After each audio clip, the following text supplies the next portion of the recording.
लोकसभा निवडणुकीमध्ये राज ठाकरे यांनी मोदींना पाठिंबा दिला आणि आता कालच्या गुढीपाडव्याच्या मेळाव्यातून राज ठाकरे यांनी फडणवीसांना देखील पाठिंबा असल्याचं सांगितलंय। चांगल्या कामांसाठी फडणवीसांना आमचा पाठिंबा आहे असं राज ठाकरे म्हणाले। दरम्यान पुढच्या राजकीय वाटचालीचं मनसेचं इंजिन नेमकं कोणत्या दिशेने आहे पाहूयात त्या संदर्भातला हा रिपोर्ट। देवेंद्र फडणवीस, तुमच्या हातामध्ये एक चांगलं राज्य, सुसंस्कृत राज्य हातामध्ये आलेलं आहे। याच्याकडे नीट बघा। चांगल्या पद्धतीने मराठी माणसाकडे पाहणार असाल तर आमचा तुम्हाला पाठिंबा निश्चित राहील। मनसे अध्यक्ष राज ठाकरेंनी मुख्यमंत्री देवेंद्र फडणवीसांना पाठिंबा दिला। चांगल्या कामासाठी फडणवीसांना पाठिंबाच असेल, फक्त आम्हाला विचारून निर्णय घ्या असं राज ठाकरे म्हणाले। इकडे राज ठाकरेंनी पाठिंब्याची भाषा केली तर दुसरीकडे फडणवीसांनीही राज ठाकरेंच्या मुद्द्यांचा विचार करू म्हणत सकारात्मक प्रतिसाद दिला। शिमगा झालेला आहे, होळी संपलेली आहे।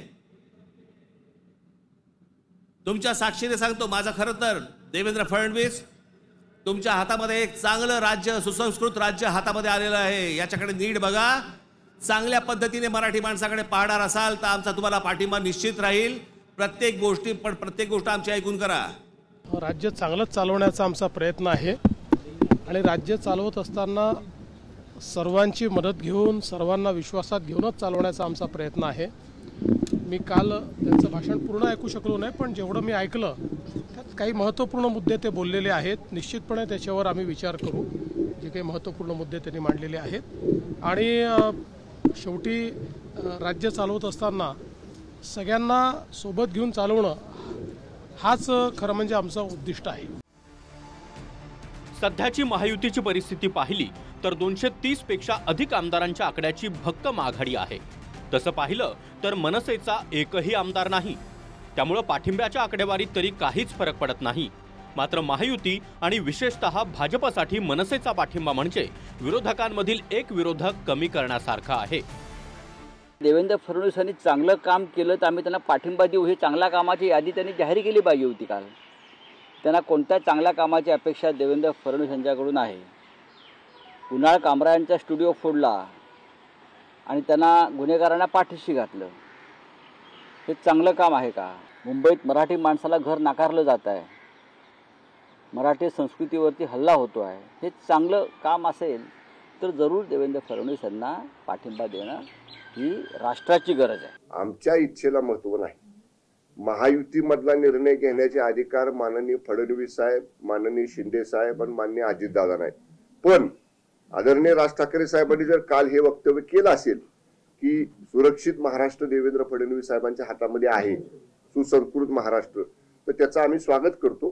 कारण मान्य फडणवीस साहेबांचं, शिंदे साहेबांचं, मान्य दादांचं हे जे नेतृत्व महायुतीला मिळालेलं आहे, या नेतृत्वाखाली महायुती प्रगती करते आहे।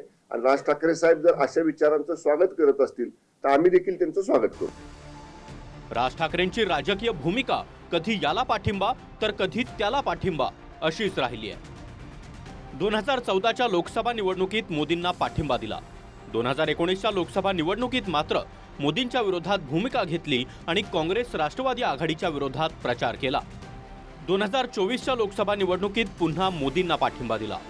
2024च्याच विधानसभा निवडणुकीत महायुतीमध्ये येण्याचा प्रयत्न केला, मात्र फिसकटलं आणि स्वतंत्र उमेदवार देत भाजपसोबत सत्तेत सहभागी होणार अशी भूमिका घेतली। मात्र मनसेचा एकही आमदार आला नाही। आता मराठी आणि चांगल्या कामांसाठी फडणवीसांना पाठिंबा जाहीर केलाय। सरकार दुखावणार नाही, भारतीय जनता पक्ष दुखावणार नाही, अशा पद्धतीनं त्यांचा पुढे जाण्याचा एकूण रोख दिसतोय।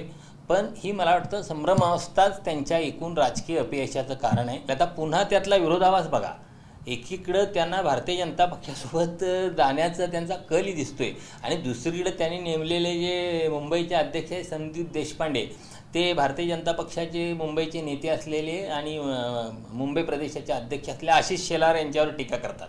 म्हणजे कार्यकर्त्यांनी नेमका तुमचा संदेश काय घ्यायचा? गेल्या काही महिन्यांपासून फडणवीस आणि राज ठाकरेंच्या भेटीगाठी वाढल्या आणि चांगले संबंध झाल्याचं दिसून येत आहे। त्यामुळे राज ठाकरेंनीही उघडपणे फडणवीसांसोबत असल्याचं मेळाव्यातून दाखवून दिलंय।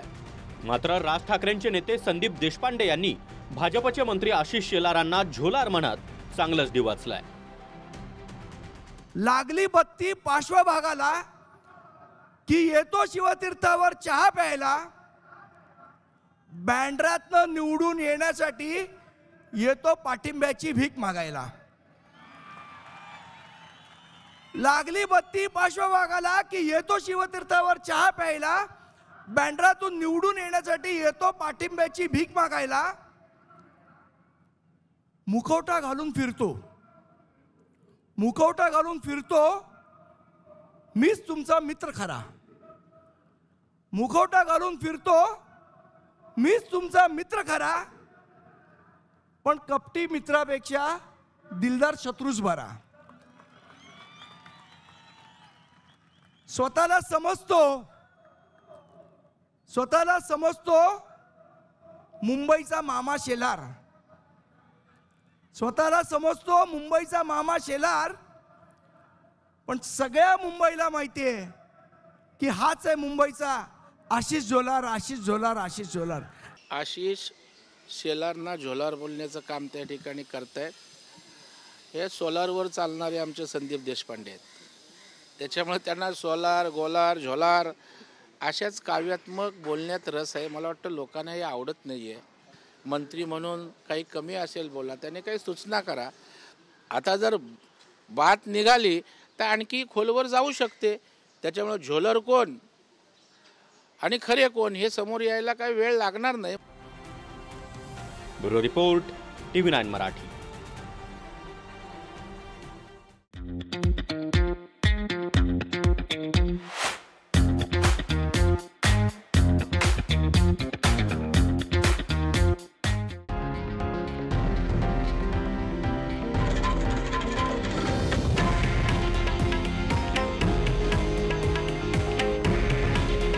हे आहे देशातील नंबर 1 न्यूज नेटवर्क आणि आपण पाहत आहात TV9 मराठी. काळजी तुमची, हित महाराष्ट्राचं.